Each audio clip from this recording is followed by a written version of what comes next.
एक भागलपुर नामक गांव की कहानी है।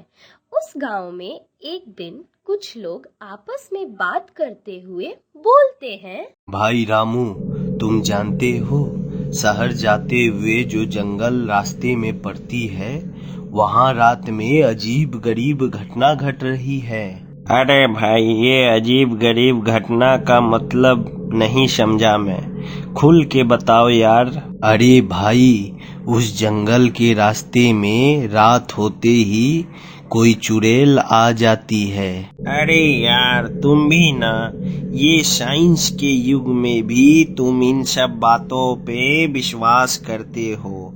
ये भूत ऊत कुछ नहीं होता है। हाँ भाई, भूत ऊत कुछ नहीं होता है तो सारे गांव वाले झूठ बोल रहे हैं। तुझे मानना है तो मान, और नहीं मानना है तो मत मान।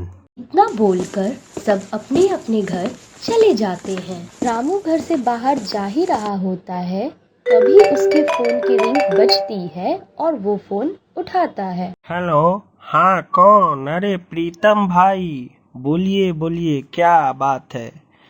अच्छा, क्या शहर में एक मॉल में चौकीदार का नौकरी?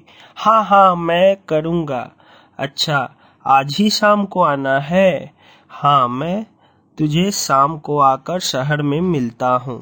इतना बोलकर रामू फोन काट देता है। रामू की पूरी बात उसकी माँ सुमित्रा सुन रही थी और सुमित्रा को उस जंगल के चुड़ैल के बारे में सब कुछ मालूम था। अभी सुमित्रा बोलती है, बेटा रामू, किसका फोन था? माँ, शहर में मुझे चौकीदार का नौकरी मिल गया है। शाम को काम पर बुलाया है वहाँ से। बेटा, तू एक काम कर, तू अभी शहर के लिए निकल जा। क्यों माँ? उसने शाम 6 बजे मुझे बुलाया है और अभी तो सुबह का 10 बज रहा है। बेटा, शहर जाने के लिए जंगल होकर ही जाना पड़ता है। हाँ, तो क्या हो गया माँ? इसमें कौन सी बड़ी बात है? बेटा, उस जंगल में एक चुड़ैल रहती है। गांव का कोई भी लोग शाम ढलते उस रास्ते से नहीं जाते हैं। अरे माँ, आप भी इन गांव वालों के बातों में आ गई। ऐसा कुछ नहीं होता है। इतना बोलकर रामू अपनी माँ की बात को अनसुना कर वहाँ से चला जाता है। शाम होते ही गांव का रास्ता पूरी तरह सन्नाटा हो गया था। गांव के एक भी लोग चुड़ैल के डर से बाहर नहीं जाते थे। अभी रामू अपनी माँ को बोलता है, माँ, मैं काम पर जा रहा हूँ, कल सुबह काम से आऊँगा। फिर रामू की माँ बोलती है, बेटा, तू रात में मत जा, तू गांव में रिक्शा चलाता था, वही ठीक था। अरे माँ, तू भी ना, ऐसा कुछ नहीं है, तू मुझे जाने दे। इतना बोलकर रामू अपने घर से निकल जाता है। पूरा रास्ता सुनसान था। चारों तरफ लोमड़ी और कुत्ते की रोने की आवाजें आ रही थी। गांव का एक भी लोग रास्ते पे नहीं दिख रहे थे, पर रामू डर से बेखौफ होकर चलते चलते जंगल के रास्ते में पहुंच जाता है और गाना गाते हुए जाता है। अरे दीवानो, मुझे पहचानो, मैं हूँ भागलपुर का सबसे बड़ा डॉन। मैं हूँ डॉन, मैं हूँ डॉन, मैं हूँ डॉन। रामू गाना गाते हुए जा ही रहा था, तब उसे पायल की बजने की आवाजें आती है। वो रुक जाता है और आवाज को गौर से सुनता है। फिर रामू बोलता है, अरे यार, इन सबों के बातों को सुन कर मेरे मन में वहम हो गया है। जैसा मैं सोच रहा हूँ ऐसा कुछ नहीं है। फिर रामू आगे बढ़ने लगता है। जैसे ही कुछ दूर रामू जाता है, उसके सामने से हवा की रफ्तार में कोई भागता है। रामू अचंभित होकर रुक जाता है। फिर रामू के पीछे से हवा की रफ्तार में कोई भागता है। रामू इधर उधर देखता है। तब तक रामू के सामने चुड़ैल प्रकट होती है। रामू पूरी तरह डर जाता है और रामू वहीं बेहोश होकर गिर जाता है। वो चुड़ैल कौन थी और जंगल में क्यों भटक रही थी और वो चुड़ैल कैसे बनी, ये देखने के लिए आप देखिए पार्ट 2। बहुत दिनों पहले उदयपुर नामक गांव की बात है, जहां रुपेश नामक एक ग्वाला अपने पूरे परिवार के साथ रहता था। रुपेश का पूरा परिवार अच्छे से खुशी खुशी उसी गांव में रहता था। उसके परिवार में पत्नी ज्योति और 2 छोटे छोटे बच्चे थे। रुपेश के घर के बगल में ही उसका छोटा भाई नाथू और उसकी पत्नी शीला रहती थी। नाथू और उसकी पत्नी रुपेश के घर वालों से बहुत ज्यादा जलते थे। एक दिन की बात है, शीला नाथू से बोलती है, सुनिए जी, आपके बड़े भाई से कुछ सीखिए। पूरे गांव में दूध बेचकर इतनी अच्छी खासी आमदनी करते हैं। हाँ हाँ शीला, मुझे मालूम है। उसकी सड़ी हुई दूध की मांग पूरे गांव में है। सुनिए जी, आप ऐसा कुछ करिए कि उसके दूध के पूरे ग्राहक आपके पास आ जाए। हाँ हाँ शीला, मैं भी यही सोच रहा था, पर ऐसा करूँ तो कैसे करूँ? सुनिए जी, मेरे पास एक जबरदस्त आइडिया है। बोल जल्दी बोल शीला, बोल जल्दी बोल। सुनिए जी, बगल के गांव में एक तांत्रिक बाबा है, उनके पास इसका कोई ना कोई उपाय जरूर मिलेगा। अच्छा, हम सब कल चलते हैं। अगले दिन सुबह दोनों तांत्रिक बाबा के पास जाते हैं और बोलते हैं, बाबा जी, मैं बहुत बड़ी समस्या में पड़ गया हूँ। क्या हुआ तुम्हें? क्या परेशानी है? बाबा, मेरे बड़े भाई ने अपने दूध का ग्राहक पूरे गांव में बना लिया है।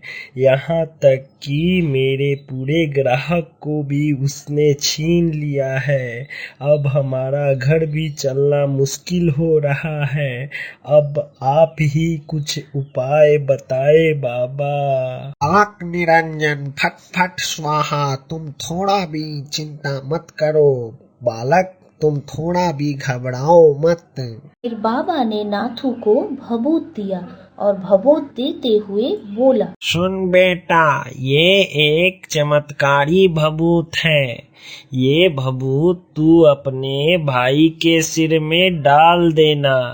ये भभूत डालते ही तेरा भाई जब दूध बेचने जाएगा, उसके सिर से ढील निकलकर दूध में आ जाएगा। उससे धीरे धीरे उसके पूरे ग्राहक टूट जाएंगे और उसका पूरा ग्राहक तुझे मिल जाएगा। भभूत लेकर नाथू बहुत खुश हो जाता। अगले दिन जब रुपेश दूध बेचने साइकिल से जा रहा था, तब नाथू उसके सिर पर भभूत डाल देता है। भभूत डालते ही भभूत अपना काम करने लगा था। जैसे ही रुपेश दूध ग्राहक को देता है, उसके सिर से जू निकलकर दूध में तैरने लगता है।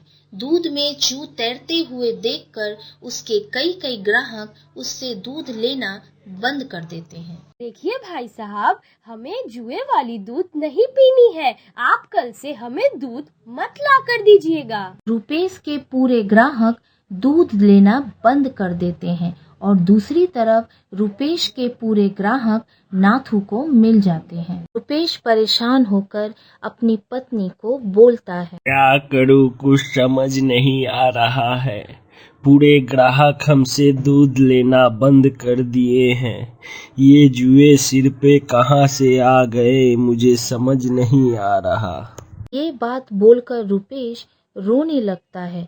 रुपेश को रोता हुआ देख उसकी पत्नी बोलती है, सुनिए जी, आप रोइए मत। कल हम काली माँ के मंदिर जाएंगे।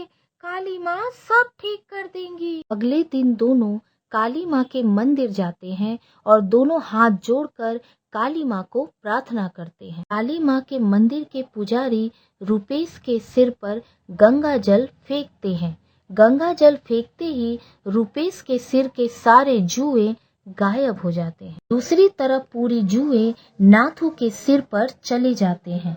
नाथू के पूरे ग्राहक टूट जाते हैं और फिर से रुपेश के ग्राहक उससे दूध लेने लगते हैं। बुरे कर्मों का नतीजा हमेशा बुरा ही होता है। विजेंद्र इतना नीचे गिर चुका था कि उसने लेडीज ड्रेसिंग चेंजिंग रूम में छोटे छोटे कैमरा लगवा रखे थे और कैमरे को लैपटॉप से कनेक्ट कर लेडीज को चेंज करते हुए देखता था। ये बंगाल की कोलकाता सिटी की बात है। कोलकाता सिटी के कुछ किलोमीटर दूर ही साई ग्राम था। उस ग्राम में मोहनलाल अपनी पत्नी बिमला और अपनी जवान बेटी प्रियंका के साथ रहता था। दूसरी तरफ विजेंद्र कोलकाता सिटी में रहता था और विजेंद्र का कोलकाता सिटी में ही बहुत बड़ा साड़ी का मॉल था। साई ग्राम के सभी लोग किसी भी प्रकार की खरीदारी कोलकाता सिटी से ही करते थे। एक दिन की बात है, विजेंद्र के मॉल में ग्राहकों की भीड़ उमड़ पड़ी थी और भीड़ बहुत शोर करते हुए बोलते हैं, हाँ भाई, ये क्या है? तुम तो पैसा पूरे लेते हो, सामान बाहर से कुछ और अंदर से कुछ और है। ये सब बातें सुनकर विजेंद्र के तो पसीने छूटने लगते हैं। विजेंद्र डरते हुए बोलता है, अरे भाइयों, ये आप क्या बोल रहे हो? हम एक ईमानदार दुकान वाले हैं, हमारे दुकान में ऐसा काम नहीं होता है। अरे मेरे भोले भाले चालाक दुकानदार, ज्यादा सफाई देने की जरूरत नहीं है। ठीक है, हम लोग तुम्हारे जैसे दुकानदार को अच्छे से पहचानते हैं। सभी ग्राहक शोर मचाते हुए बोलते हैं, अरे भाइयों, ये इस तरह नहीं मानेगा। सुनो, एक काम करो, इसकी इस घटिया काम के लिए हम पुलिस कंप्लेन करते हैं। ये बात सुनते ही विजेंद्र पूरी तरह डर जाता है और विजेंद्र सभी ग्राहकों का पैसा लौटा देता है। ग्राहक उसके साड़ी वहीं फेंक कर वहां से चले जाते। ये बात चारों तरफ फैलने के बाद विजेंद्र के सारे ग्राहक टूट जाते हैं और उसकी दुकान में एक ग्राहक भी नहीं आता। ऐसे ही कुछ महीने बीत जाते हैं पर विजेंद्र की साड़ी की दुकान में एक भी ग्राहक नहीं आता है। तभी विजेंद्र अपनी साड़ी की दुकान में अकेला बैठकर सोचता है, अरे भाई, ऐसा चलता रहा तो मुझे दुकान बेच गांव जाना पड़ जाएगा। तब विजेंद्र पूरी साड़ियों को 50% डिस्काउंट कर बेचने लगा और धीरे धीरे ग्राहकों की संख्या बढ़ गई। विजेंद्र इतना नीचे गिर चुका था कि उसने लेडीज ड्रेसिंग चेंजिंग रूम में छोटे छोटे कैमरा लगवा रखे थे और कैमरे को लैपटॉप से कनेक्ट कर लेडीज को चेंज करते हुए देखता था। और विजेंद्र की नीचता यही नहीं रुकी। विजेंद्र उन औरतों के कपड़े चेंज करने का वीडियो मोबाइल में लेकर उसी औरत को दिखाता और बोलता है, सुनिए जी, साड़ी ले लिए? हाँ हाँ भाई साहब, साड़ी ले ली मैंने। तो सुनिए, ये वीडियो देखते हुए जाइए। फिर विजेंद्र वह वीडियो औरत को दिखाता है। औरत शॉक होकर रोने लगती है और फिर बोलती है, भाई साहब, मैंने आपका क्या बिगाड़ा है? आप ही बताइए, कृपया कर इस वीडियो को डिलीट कर दीजिए। अरे मेरी जान, तुम क्यों रो रही हो? रो मत, मैं इस वीडियो को लेकर क्या करूँगा? मैं इसे डिलीट कर दूंगा। तुम मुझे इस वीडियो को डिलीट करने के बदले 10 लाख रुपया दे दो, मैं ये वीडियो डिलीट कर दूंगा। भाई साहब, मैं इतना पैसा कहाँ से लाऊं? मैं ये सब नहीं जानता, तुम्हें 2 दिन का वक्त देता हूँ, नहीं तो मैं इस वीडियो को सोशल मीडिया पर वायरल कर दूंगा। औरत रोते रोते वहां से चली जाती है और 2 दिनों के बाद उसे 10 लाख रुपए दे देती है। इस तरह विजेंद्र बहुत पैसे वाला बन गया था। गाड़ी, बड़ा बंगला और दुकान में कई नौकर भी रख लिए थे। विजेंद्र को भगवान का भी डर नहीं था। वह रोज दूसरी औरतों के उसी तरह वीडियो बनाता और उन्हें ब्लैकमेल करता था। एक दिन की बात है, प्रियंका अपने माता पिता के साथ कोलकाता सिटी अपने लिए साड़ी की खरीदारी करने विजेंद्र के मॉल पर पहुंची। विजेंद्र अपनी आदतों से कहां बाज आने वाला था।